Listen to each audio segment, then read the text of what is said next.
Boa noite, pessoal. Mais uma vez aqui, nós estamos para gravar outra live, né? Já estamos aí imitando os grandes popstars brasileiros. Nós estamos aqui na sede da Inovar, Instituto de Ensino Superior, e hoje nós vamos comentar um pouco, falar aqui abertamente, trocar algumas ideias sobre direito administrativo. Há uma ou duas semanas nós fizemos uma live sobre noções de direito, e agora nós estamos, o doutor, acho que Diego, gravou uma live sobre direito penal, e o nosso coordenador, nosso querido Neto, está preparando aí pelo menos uma por semana para vocês não pararem os estudos. E hoje nós vamos brincar um pouco, falar, conversar aqui sobre direito administrativo. E para quem é concurseiro, é importante porque cai em todos os concursos públicos. Não tem edital de concurso público sem direito administrativo. Eu nunca vi. Cai pelo menos normas da Constituição Federal, normas do Estado ou do município, depende, ou dos três entes, depende para qual concurso vocês vão prestar, mas saibam que do direito administrativo e do direito constitucional não tem como fugir muito. Então, é importante que vocês saibam, tá? Eu peço um pouco de desculpas aí pelo atraso, porque nós estamos gravando outras aulas online para quem é já aluno dos cursos aqui da Inovar. Então, deu um atrasozinho aí de 5 minutos para a gente parar a outra gravação da outra aula, acabar e começar a live, beleza? E aqui eu vou, mais uma vez, fazer como todas as lives. Para quem não me conhece, eu vou me apresentar. Meu nome é Carlos Eduardo Giesse, eu sou pós-graduado em Direito Penal e Processo Penal, então eu sou especialista nessas matérias. Também tenho uma pós-graduação em Direito Notarial e Registral. É um assunto um pouco diferente, mas que está muito ligado ao direito administrativo. E aqui nós vamos passar uma bibliografia básica dessa aula em tese aqui, não é bem uma aula, mas é mais um bate-papo, depois de feita essa apresentação. Basicamente eu usei 3 livros, tá? Aqui. 2 são mais profundos e um pouco mais livro para concurso. Então, eu usei o livro do professor José dos Santos Carvalho Filho, o Carvalhinho, né? Para quem conhece, um livro muito grande, profundo. Eu adoro a obra, é a que eu mais gosto. Usei o livro da professora Maria Silvia Zanello de Pietro, que é genial, e é um livro que toda hora tem atualização, então sempre que vocês forem comprar esse livro vai estar atualizado. E também usei o livro do professor Alexandre Maza, que ele é um condensado. Esse é um livro mais para concurseiro, especialmente para quem não é concurseiro das áreas privativas de bacharel em Direito. Por quê? Porque ele traz muitas questões, traz jurisprudência, traz o posicionamento de todos os outros clássicos. Então você vai reunir, às vezes, uma definição de um instituto da professora Maria Silvia, do professor Celso Antônio Bandeira de Melo, do professor José dos Santos Carvalho Filho, enfim, de todos os grandes nomes já. Então o professor Alexandre Maza condensa isso. Então eu acho uma obra muito boa, o professor Alexandre Maza, e até uso ela como uma base mais forte, porque eu acho que aqui eu estou falando com concurseiros e na maioria de cargos não privativos de bacharel em Direito, beleza? Feitas essas apresentações aí, que são introdutórias, mas precisam ser feitas, é importante a gente conceituar o direito administrativo. Então, o que é o direito administrativo? É o ramo do direito público que estuda, sintetiza os princípios e normas ligados à função administrativa, ao exercício dessa função administrativa. Esse é o conceito do professor Alexandre Maza, tá? De forma bem sintética aqui, mas ele é um ramo do direito público. A gente viu na outra live que o direito pode ser dividido em direito público e direito privado. Então, pela suma diviso, o que tem caráter eminentemente público, ou seja, ligado ao Estado, à atividade estatal, ou que tenha normas coletivas, geralmente é tratado como direito público. É o caso do direito constitucional, direito administrativo, direito penal, direito processual de qualquer espécie, direito tributário. Você sempre vai ter o Estado de uma forma predominante envolvido nessas relações jurídicas. Então, vai ter o ramo do direito público. E você tem, do outro lado, o direito privado, em que as relações eminentemente são de natureza privada. Então, você tem o contrato entre particulares, uma relação entre uma empresa e um particular, o direito entre o empregador e o empregado. Então, dentro do direito privado, nós temos o direito do trabalho, o direito do consumidor, o direito civil, o direito empresarial, beleza? Então, o direito administrativo está dentro é um ramo do direito público, tranquilo? E ele estuda os princípios e normas. Sim, ele vai estudar todo o conjunto normativo, como a gente vai interpretar, como a gente vai aplicar, e como é um ramo autônomo do direito público, ele tem princípios e normas específicos do direito administrativo, tá? Hoje ninguém mais discute a autonomia do direito administrativo, é certo, já que ele é um ramo autônomo. E qual é o objeto de estudo dele? A função administrativa. É evidente que a função administrativa ela é exercida por todos os poderes. A Constituição Federal, no artigo 2º, fala que os poderes são harmônicos entre si, fazendo parte o Executivo, o Legislativo e o Judiciário. Todos exercem função administrativa, mas, principalmente, preferencialmente, quem predominantemente administra a coisa pública é o Poder Executivo. Então, no âmbito da União, nós temos o Presidente da República como chefe máximo, no âmbito dos estados, nós temos os governadores e no âmbito municipal, nós temos os prefeitos municipais. Tá? Esses são os chefes do Poder Executivo em cada ente da federação. Então, nós temos que estudar a função administrativa exercida por esses chefes dos entes, beleza? Esse é o objeto de estudo do direito administrativo. Isso é o que nós pretendemos discutir sempre quando vamos estudar a função administrativa. Isso quer dizer que os outros poderes não exerçam função administrativa de forma alguma. Então, o Poder Judiciário, quando compra copinho de café para os juízes, quando compra canetas para os seus servidores, quando faz um concurso para contratar um motorista, está no exercício do poder administrativo, da função administrativa. Mas a função principal do Poder Judiciário não é essa. A função principal do Poder Judiciário é o julgamento dos conflitos de interesse. Tá? É a atividade jurisdicional. E o Poder Legislativo também exerce a administração pública? Sem dúvida.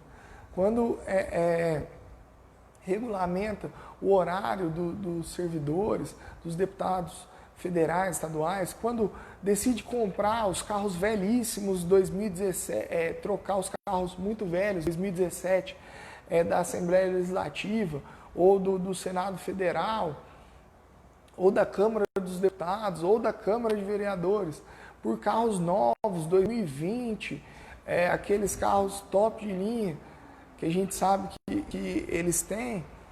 Isso é exercício da função administrativa. Quando faz uma licitação para comprar computadores para a Câmara dos Deputados ou para uma Assembleia Legislativa, também está no exercício da função administrativa. Mas essa não é a função primeira do Legislativo. A função primeira do Legislativo é legislar, é fazer as leis, tá? Então, nós já vimos aí uma definição do direito administrativo e mais ou menos qual é o objeto, o que ele faz. Vamos agora passar para as características, beleza? Aqui, basicamente, nós podemos dizer que o direito administrativo tem 4 características, beleza? A primeira característica é que ele é um ramo recente do direito, se comparado aos outros ramos. Ele remonta ao final do século, ao final do século XIX, tá? Então, nós podemos dizer que o direito administrativo ele surgiu após a Revolução Francesa, porque até a Revolução Francesa nós tínhamos um Estado monárquico, autoritário, centrado em um único governante. Tem até a frase célebre, o Estado sou eu, do rei Luís, acho que é Luís XIV na França. Eu não vou me lembrar agora se é Luís XIV, Luís XV, enfim. Mas é o rei Luís na França. Ele falava, o Estado sou eu. Por quê? Porque ele exercia as funções. Como aconteceu no Brasil, que nós tínhamos imperador e havia um poder moderador. Então, qualquer dúvida era submetida ao poder desse imperador, desse monarca, desse ditador. Então, o Estado não era como o que a gente conhece atualmente. O Estado, como a gente conhece atualmente, com a separação dos poderes, com essa coisa pública que deve ser gerida de forma a preservar o interesse público, especialmente o interesse público primário, ele surge só após a Revolução Francesa. Tá? Então, diante desse contexto, o direito administrativo somente surge após a Revolução Francesa. Então, ele é relativamente recente. Mas fala, professor, tem mais de 200 anos isso. Se ele surgiu no início do século XIX, então 1801, por aí, nós estamos em 2020, são 220 anos. Ou se pensar na Revolução Francesa, são 231 anos. Como é recente. E você tem que sempre comparar outros ramos do direito. Se você comparar o direito civil, que nós temos institutos milenares, a adoção, o casamento, que remontam ao Império Romano, o direito penal, que também vem desde o Código de Hammurabi, talvez 4.000 anos. Então, são coisas muito antigas, muito mais antigas que o direito administrativo. Por isso ele é considerado recente. Se você pensar no Império Romano, as leis romanas, 2.000 anos, era em papiro, não tinha nada escrito. Se olhar o Código de Hammurabi, ele é uma pedra desse tamanho que está lá no Louvre, em que as normas vêm esculpidas. Já tinha normas de direito penal no Código de Hammurabi.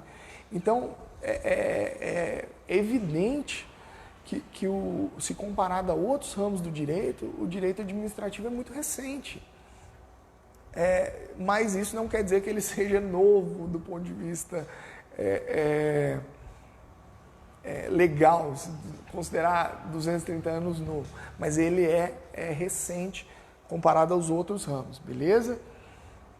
E é importante a gente ver que ele é autônomo, tranquilo? Segunda característica, no Brasil ele não está codificado. Nós não temos um código de direito administrativo, nem de processo administrativo. As legislações de direito administrativo são todas esparsas, então elas estão em leis autônomas, não existe sequer um compilado, uma consolidação, como existe uma consolidação das leis trabalhistas, a popular CLT. Nem isso no direito administrativo existe. Nós temos leis importantíssimas, mas que não estão todas juntas. Então, lei do processo administrativo, lei de licitações, lei de concessões, lei anticorrupção, lei de parceria público-privada. Então, veja que a legislação ela é toda esparsa.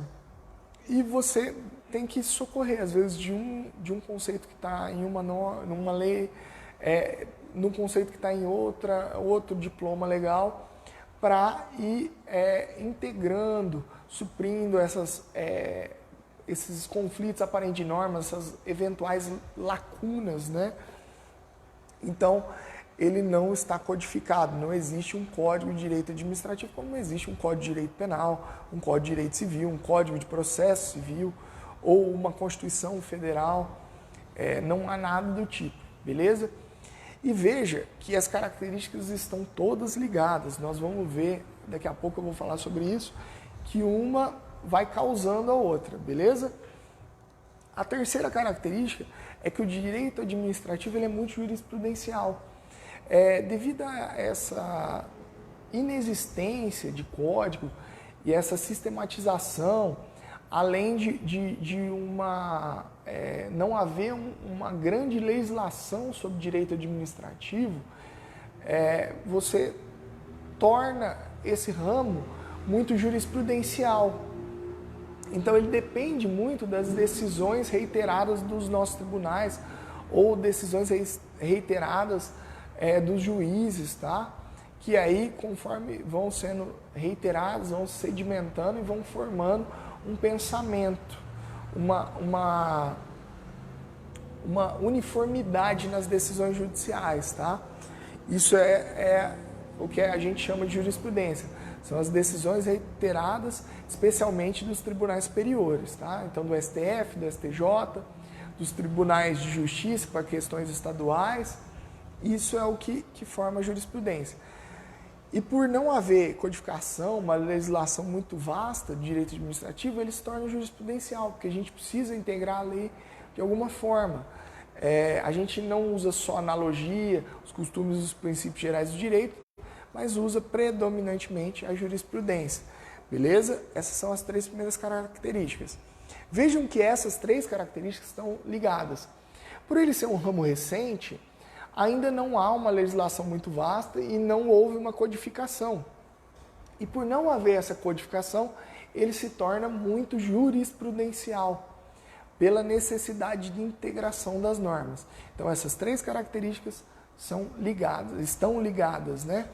E a quarta característica é que o Brasil adota o modelo inglês de jurisdição. Então nós temos basicamente dois modelos, o modelo francês ou o modelo inglês.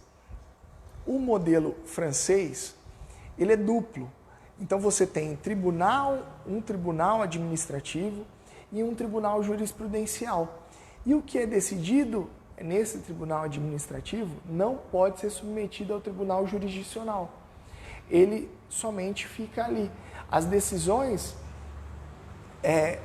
do tribunal administrativo, elas se estabilizam e não podem ser revistas pelo tribunal jurisdicional. Então imagine que você vá discutir uma multa de trânsito na França. Então você recebeu uma multa de trânsito e quer recorrer dessa multa. Você vai até o tribunal administrativo e recorre. Se essa multa se o seu recurso for julgado improcedente, se ficar comprovado pelo tribunal administrativo que você não tem a razão, não tem como você se socorrer do Poder Judiciário.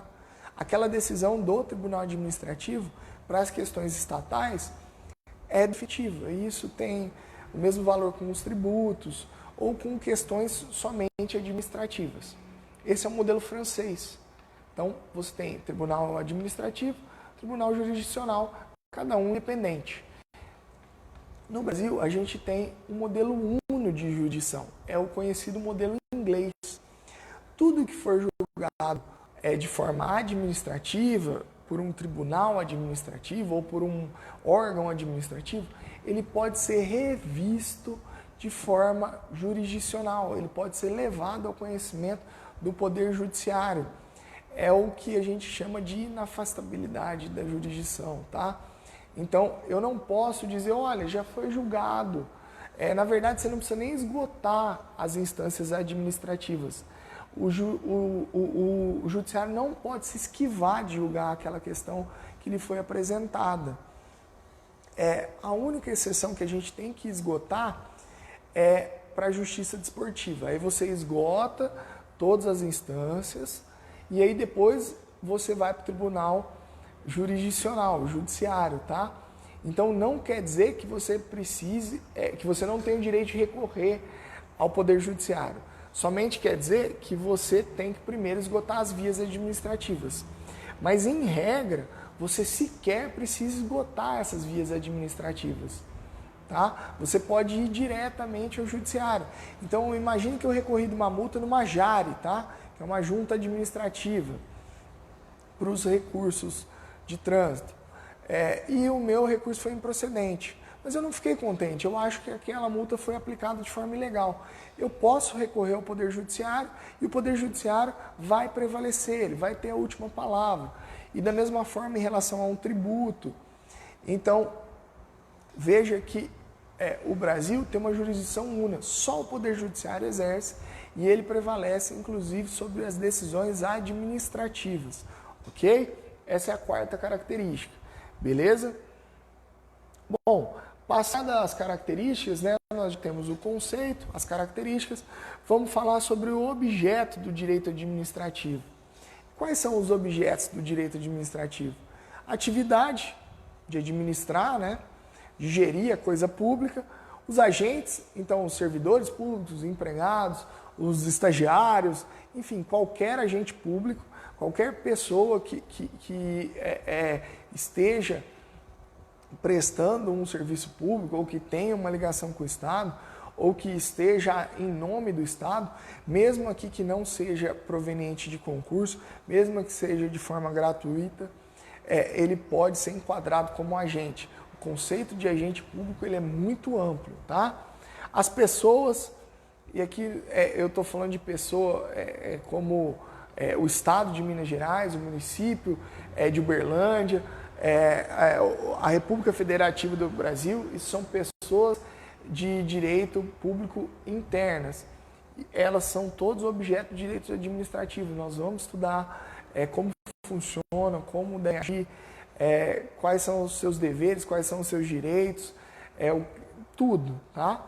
E os órgãos da administração pública. Os órgãos seriam os ministérios, por exemplo, ou as secretarias municipais, as delegacias de polícia, qualquer órgão, qualquer subdivisão dessas pessoas, tá? Seria mais ou menos como pensar no corpo humano. Você tem uma pessoa e essa pessoa é dividida em órgãos. Da mesma forma, funciona com o Estado. Tá? E aqui eu não estou dizendo um Estado específico, Estado de Minas Gerais, Estado de São Paulo. Estou querendo dizer Estado como ente. Tá? Então, o Estado também é subdividido em órgãos. E esses órgãos também são objeto do estudo do direito administrativo. Beleza? Bom, agora que a gente já sabe o objeto, nós precisamos estudar um pouquinho sobre o conceito no seu sentido subjetivo de administração pública e no seu sentido objetivo ou formal, tá? Aliás, ou material, sentido subjetivo ou sentido objetivo ou material. Então, no sentido subjetivo, quem é o sujeito, quem é a administração pública, tá? Quem exerce a administração pública. E aí, o conceito pode ser dito como agentes, órgãos e entidades públicas que exercem a função administrativa. Então, são todos que exercem a função administrativa. Quem que é responsável por administrar? Qualquer agente, qualquer pessoa, qualquer órgão responsável por gerir a coisa pública. Esse é quem é. E o objetivo ou material é o que ele faz, tá? Então, é a atividade estatal consistente em gerir a coisa pública respeitando o interesse público primário. Esse é o conceito objetivo ou material. Então, o que o Estado, o que a administração pública sujeito faz e qual é o objetivo dela? É gerir a coisa pública sempre respeitando o interesse público primário, beleza? E aí tem uma diferença entre como você vai escrever. Quando tiver escrito administração pública com letras maiúsculas, quer dizer o seu sentido subjetivo. Quem é?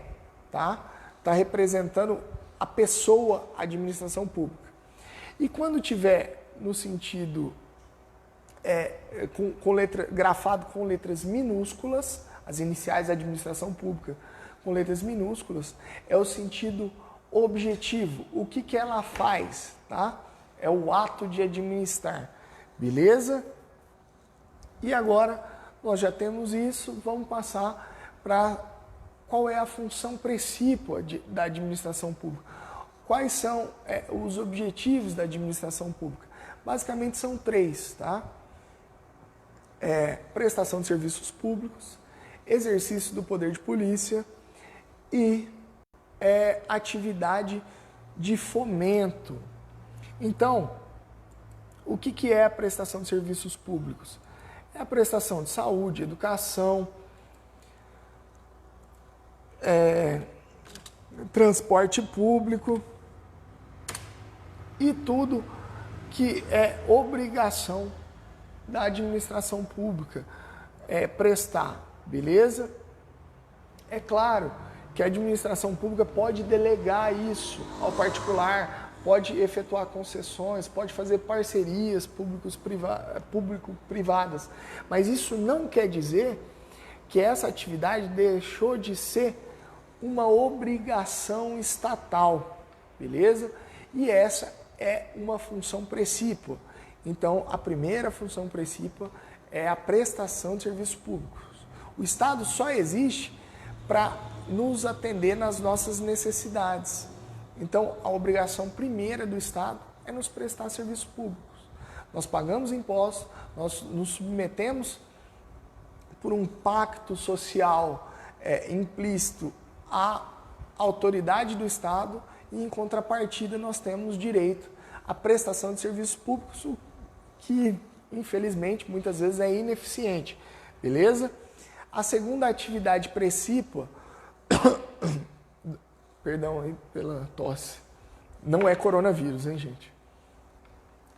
A segunda atividade precípua da administração pública é o poder de polícia. E aí eu vou ler o conceito previsto no Código Tributário Nacional, tá? Artigo 78. Considera-se poder de polícia atividade da administração pública que, limitando ou disciplinando direito, interesse ou liberdade, regula a prática de ato ou abstenção de fato em razão do interesse público concernente à segurança, à higiene, à ordem, aos costumes, à disciplina da produção e do mercado, ao exercício de atividades econômicas dependentes de concessão ou autorização do poder público, à tranquilidade pública ou respeito à propriedade e aos direitos individuais ou coletivo. E o que é o poder de polícia, então, de acordo com esse conceito? É uma limitação das liberdades públicas em razão do interesse da coletividade. Então, eu vou limitar um direito do particular em benefício da coletividade em razão da segurança, da higiene, da ordem, dos costumes, tá? E eu posso fazer isso por meio de restrição aos direitos individuais ou coletivos, ok? E também para respeitá-los. Então, quando o poder público limita o horário de funcionamento do comércio, isso é o exercício do poder de polícia. Quando ele proíbe um bar de colocar mesas na calçada para que os pedestres possam passar por aquele local, isso é exercício do poder de polícia. A polícia também exerce poder de polícia, mas não é só a polícia. Você tem diversos órgãos, vigilância sanitária, vigilância epidemiológica, qualquer polícia, guarda municipal, e diversos órgãos exercem o poder de polícia. E ele é uma atividade precípua também da administração pública, ok? Bom, vamos voltar aqui para o nosso slide. E a terceira atividade precípua da administração pública é a atividade de fomento. O que é fomentar? Fomentar é incentivar, é apoiar. Então, eu quero que determinado setor seja incentivado. Eu vou traçar políticas públicas e vou trazer benefícios, oportunidades, vou incentivar de alguma forma, vou fomentar aquela atividade como poder público. Então, no momento em que eu concedo um terreno para a indústria se instalar no distrito industrial, eu estou fomentando a atividade industrial. No momento em que eu concedo bolsas de estudo para a população carente, ou pago, financio os estudos como o FIES, o ProUni, eu estou fomentando a educação. Ou quando eu dou incentivo para determinado setor, eu quero beneficiar a construção civil, porque ela é uma grande geradora de impostos. Então, eu dou um incentivo para que ela possa aumentar a quantidade de obras, às vezes cortando impostos, ou às vezes liberando crédito em bancos estatais. Eu estou fomentando a construção civil, tá? Então essa é outra atividade precípua da administração pública, que é traçar as políticas públicas e dar uma base, né, por meio do fomento, por meio do incentivo, seja fiscal, seja material, para aquele determinado setor que ela deseja, respeitando aí o aumento das políticas públicas que ela traçou, beleza? O cumprimento dessas políticas públicas, tranquilo? E quais são as fontes do direito administrativo? Basicamente, a fonte primária do direito administrativo é lei. E aqui eu falo de lei num sentido bem lato, tá? Não é só a lei, é Constituição da República, é Constituição estadual, tratados internacionais de que o Brasil seja signatário, leis ordinárias, leis complementares, leis estaduais, leis municipais, decretos, portarias, regulamentos. Aqui é qualquer espécie normativa, beleza? Não é só a lei mesmo, não é só aquela lei ordinária ou lei complementar. Aqui é qualquer espécie de norma. E as fontes secundárias? Doutrina, jurisprudência, princípios gerais do direito, costumes, são todas fontes secundárias. Elas vão complementar os textos legais, as normas, ok? E a competência para legislar? A competência para legislar sobre direito administrativo, ela é concorrente, ela pertence à União, aos estados e ao Distrito Federal. Todos podem legislar sobre direito administrativo. Então a União vai traçar as normas gerais, os estados vão entrar em algumas minúcias pertinente à sua área de atuação, pertinente ao seu âmbito territorial, e os municípios vão legislar sobre interesse local. Então, de repente, a União vai traçar normas sobre funcionamento dos bancos, ok? Mas são só as normas gerais, dizendo, olha, todos os bancos vão ter que ter acessibilidade para as pessoas portadoras de deficiência, vamos ter que ter prédio, o horário mínimo de atendimento é de 6 horas por dia, mas ele não vai dizer qual o horário, qual a metragem mínima de uma agência, qual o tempo máximo de espera dentro daquela agência, se precisa ter cadeira azul, amarela ou de bolinha vermelha com preto. Ele vai traçar as normas somente gerais. O Estado vai dar uma apurada nessas leis gerais e vai melhorá-las para aplicá-las ao seu âmbito de atuação. Então, olha, o estado do Acre, ele tem um fuso horário diferente de Brasília. Então, ele vai falar, olha, no Acre, as 6 horas que foram determinadas pela União para o funcionamento dos bancos, vai começar ao meio-dia do horário de Brasília e vai terminar às 6 horas do horário de Brasília. Mas no horário do Acre, isso equivale a 10 horas da manhã até as 4 da tarde. Então ele vai tratar de questões estaduais. E aí os municípios vão descer as minúcias do horário, de outras questões que tenham somente interesse local. De repente, aquele município está atravessando uma pandemia de dengue.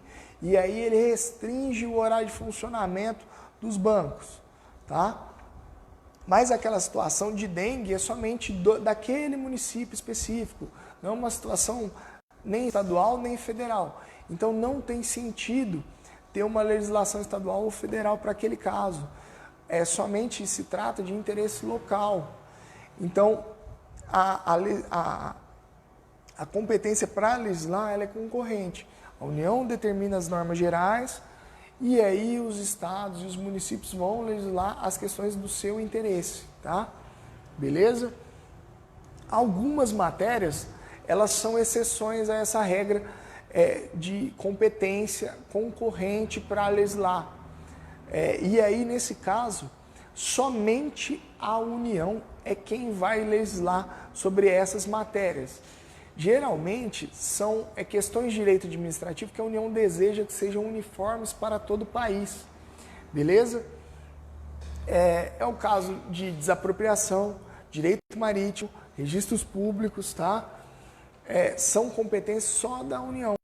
Por quê? Porque quando se trata do mar, por exemplo, o mar é um bem da União. Então, ela entende que qualquer coisa que afete o mar vai afetar a União. E ela quer legislar de forma uniforme. Então, ela toma para si essa competência privativa. Da mesma forma ocorre com a desapropriação e da mesma forma ocorre com os registros públicos. Mas mesmo nesses casos de registros públicos e de desapropriação, isso não quer dizer que, por exemplo, eu vou desapropriar um terreno no município de Uberaba. A União não vai ter que fazer uma lei, ela somente disciplina como vai ser essa desapropriação, como eu devo indenizar esse particular e o Estado pode fazer aquela desapropriação. Beleza? E da mesma forma com os registros públicos. Os estados, onde não há regulamentação, eles regulamentam. Então, todo estado tem um código de normas para registros públicos. Você tem a lei de registros públicos, a lei 6.015 de 73, que regulamenta boa parte das questões, mas os estados traçam seus códigos de normas aí no âmbito dos tribunais de justiça, por meio de provimentos, em que eles vão traçar algumas peculiaridades. Mas quem pode legislar, fazer lei sobre o assunto, sobre desapropriação, registro público e direito marítimo, só a União, competência privativa, beleza? São exceções, o pessoal adora perguntar exceção em concurso, por isso a gente traz aqui. Tranquilo?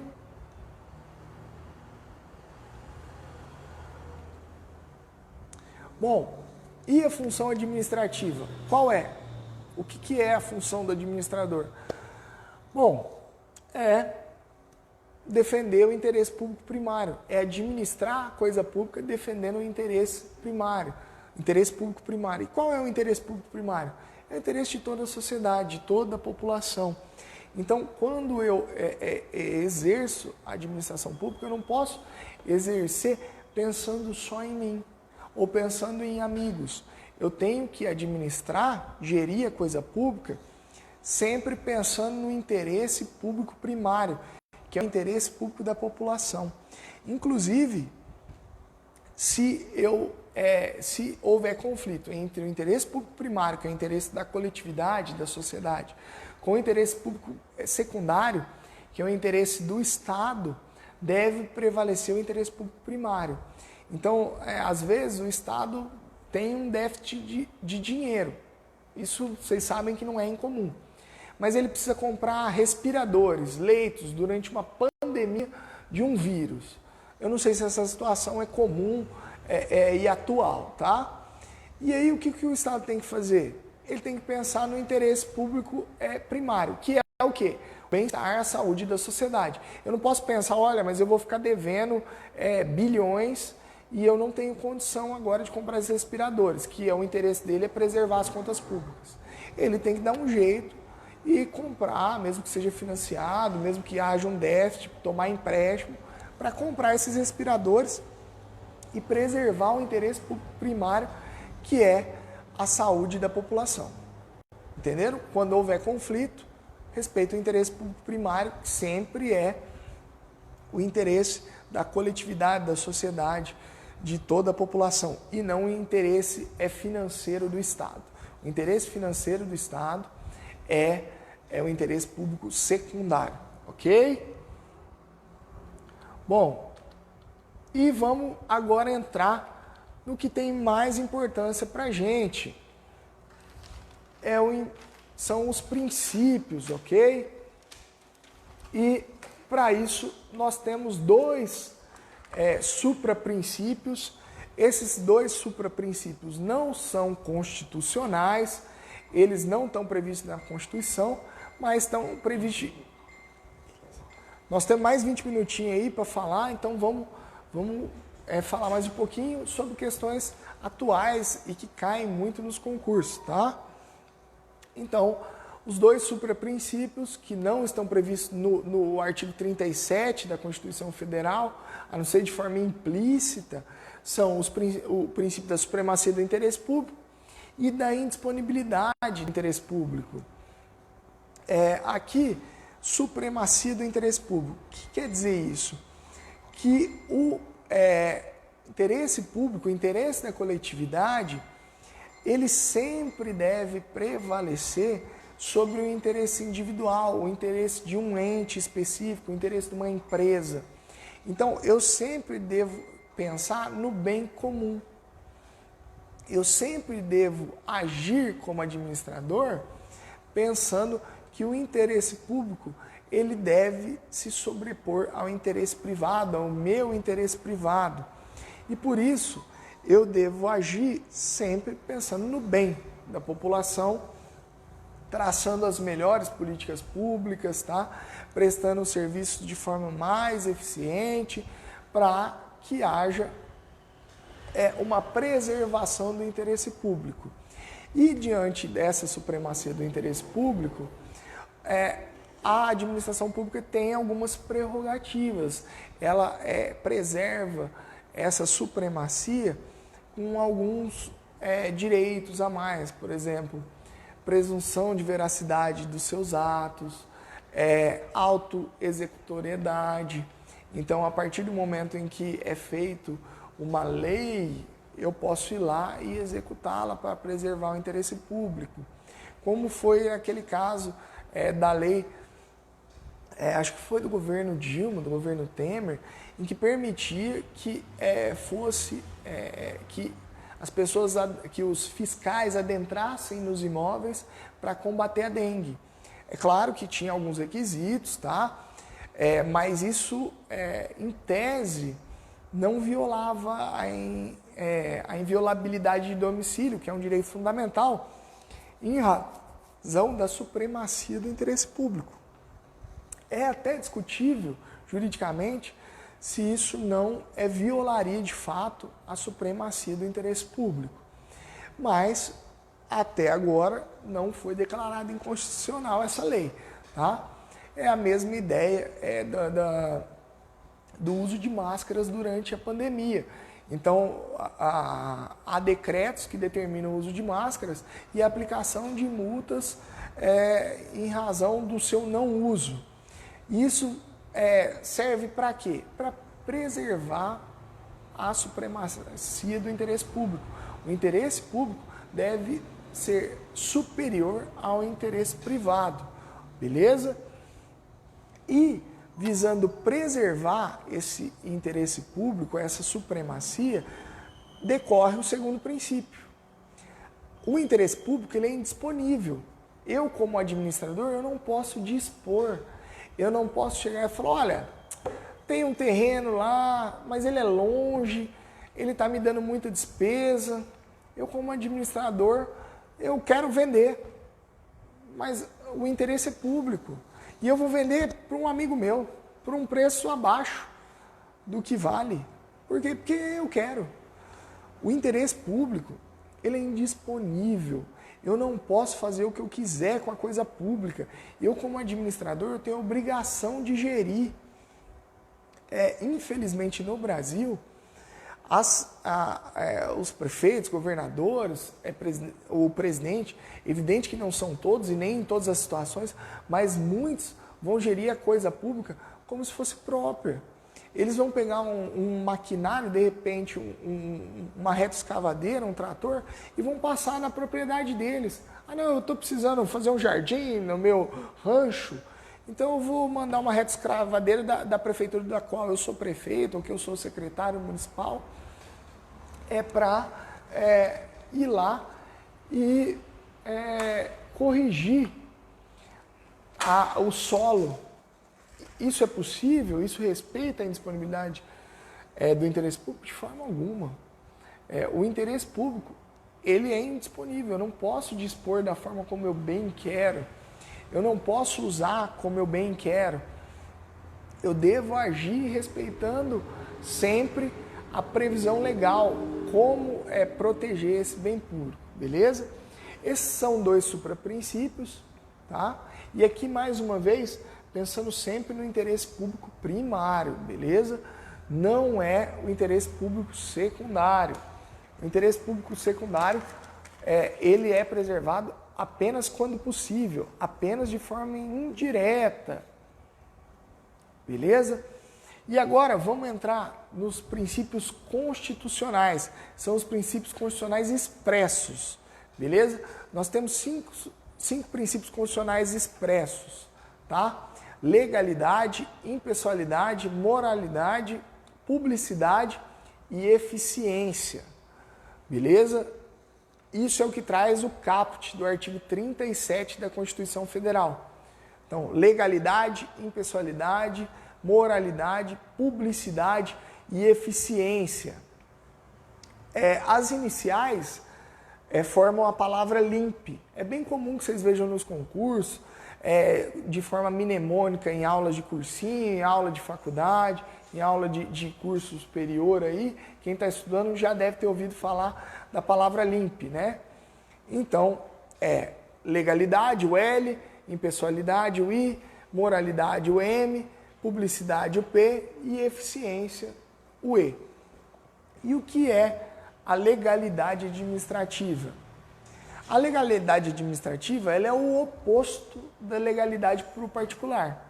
O particular tem a legalidade baseada naquilo. Eu posso fazer tudo aquilo que não é proibido. Então, está expresso, inclusive, no artigo 5º, né? Vamos ver a redação que diz: eu não sou obrigado a fazer ou deixar de fazer, senão em razão de lei. É só confirmar aqui qual é o inciso. Aí, inciso 2º, ninguém será obrigado a fazer ou deixar de fazer alguma coisa, senão em virtude de lei. Esse é o princípio da legalidade para o particular. No entanto, para o administrador público, o princípio é exatamente o oposto. O administrador público só pode fazer ou deixar de fazer aquilo que está previsto em lei. Então, eu só posso vender um bem público se houver previsão legal que me autorize, se houver uma lei me autorizando. Eu só posso desapropriar um bem se houver ordem legal. Eu só posso abrir um concurso público se houver previsão legal. Eu só posso conceder aumento para os meus servidores se houver previsão legal e na forma estabelecida na lei. Então, o princípio da legalidade para o administrador é o oposto. Ele só pode fazer ou deixar de fazer alguma coisa quando a lei autorizar. O particular não. Ele pode fazer ou deixar de fazer tudo aquilo que não é proibido por lei. Beleza? Bom, agora que nós já sabemos o que determina o princípio da legalidade, vamos passar para o próximo princípio, impessoalidade. Esse princípio é muito importante. A licitação, por exemplo, o dever de licitar é uma decorrência do princípio da impessoalidade. E o que é impessoalidade? O administrador público, ao gerir a coisa pública, deve ser impessoal, ele deve agir de forma a não privilegiar ou prejudicar qualquer pessoa por motivos pessoais. Então, ele tem esse munus público, ele não pode conceder privilégio, ele não pode tolher direitos também por questões pessoais. Ele deve fazer o bem sem olhar a quem. Então, ele deve ser como a justiça, ele deve ser cego. Ele deve, não cego no sentido de não ver o que está ocorrendo, mas sim, ele tem que fazer leis gerais, aliás, fazer cumprir as leis de forma geral e abstrata. Então, ele deve tratar todo mundo de forma isonômica. No entanto, a impessoalidade não é um sinônimo de isonomia. Ele pode beneficiar desde que haja critérios, desde que esses critérios estejam previstos em leis. Há cotas ou incentivos fiscais talvez não sejam isonômicos do ponto de vista formal, mas às vezes são isonômicos do ponto de vista material e às vezes são impessoais. Então, eu traço critérios, por exemplo, sobre determinado assunto e eu respeito esses critérios sem observar se ele vai beneficiar ou prejudicar alguém que eu conheço ou alguém que seja um desafeto. Então, vamos imaginar que há um loteamento de casas para pessoas de baixa renda e todas as pessoas fizeram um cadastro. Agir de forma impessoal é respeitar os critérios estabelecidos pela lei para conceder aquelas moradias. E não conceder para quem vota no meu partido, ou para quem é meu amigo, ou então negar a concessão de uma habitação para aquela pessoa que é meu inimigo político ou meu inimigo pessoal. Então, a impessoalidade é esse impedimento de favorecimentos ou de malefícios para pessoas determinadas. Você tem que agir de forma que você não sabe para quem você está fazendo bem ou fazendo cumprir a lei. Você tem que agir de forma isonômica, atendendo os critérios legais. Beleza? E o que decorre disso? Licitação, concurso público, que é uma outra forma de licitar. Então você vai objetivar, pegar a melhor proposta para o ente público sem saber quem forneceu. Você vai fazer um concurso, você não sabe quem vai passar, mas vai ser a pessoa mais bem preparada para exercer aquela função. Isso é agir de forma impessoal. E outra decorrência da impessoalidade está prevista no artigo 37, parágrafo 1º da Constituição Federal. Tá? Eu vou me permitir ler aqui para que vocês vejam o artigo 37, o que dispõe. Bom,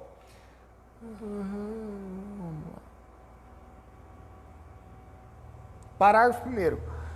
A publicidade dos atos, programas, obras, serviços e campanhas dos órgãos públicos deverá ter caráter educativo e informativo ou de orientação social.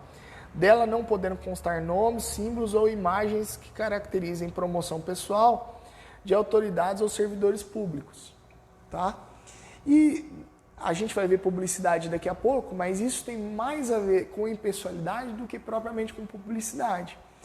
É evidente que isso aqui é uma limitação à forma de publicidade, mas essa limitação decorre em razão da impessoalidade.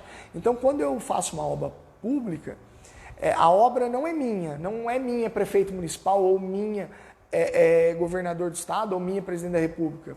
A obra é da União, do estado, do município. E eu não posso divulgar meu nome ou meu slogan.